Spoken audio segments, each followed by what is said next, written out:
bought stole them. these from Mr. Ho's room, didn't you? Oh my goodness. You're ruining my video. I bought those for the architecture club. Why do you need to All right.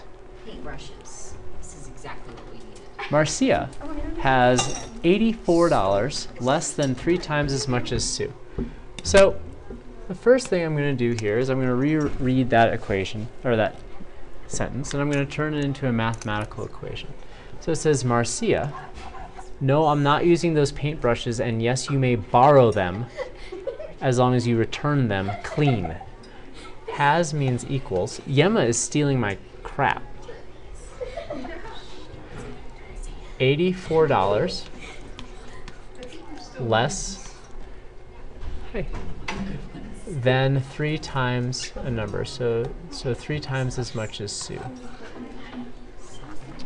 Together, that means it's a plus, they have, that's they, $132.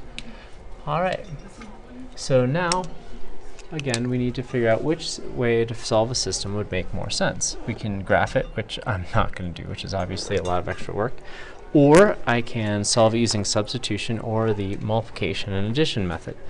But since we already have one of the variables isolated, it's probably going to make a lot more sense to just solve this using substitution. So whenever I see this m, I'm going to write, I expect them back 3s minus 84. So Henry put an extra question in the quiz saying, what was Mrs. Yemma stealing from my room?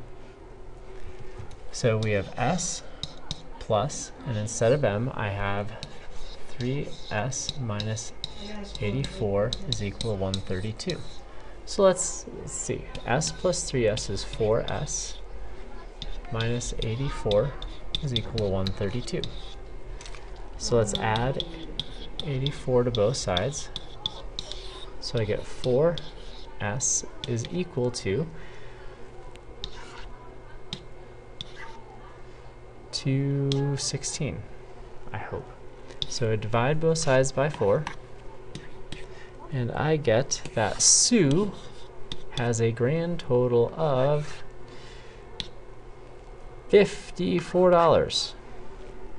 And so let's plug that in. Henry, is that right? $54 for Sue? So let's plug that in. So we have 54 plus m is equal to 132. That's problem 4. Yeah, it doesn't say how many Sue has. Oh, okay. Well, let's see.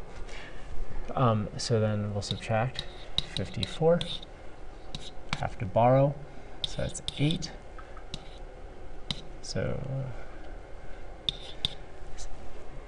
okay. So that's right. So Marcia has $78.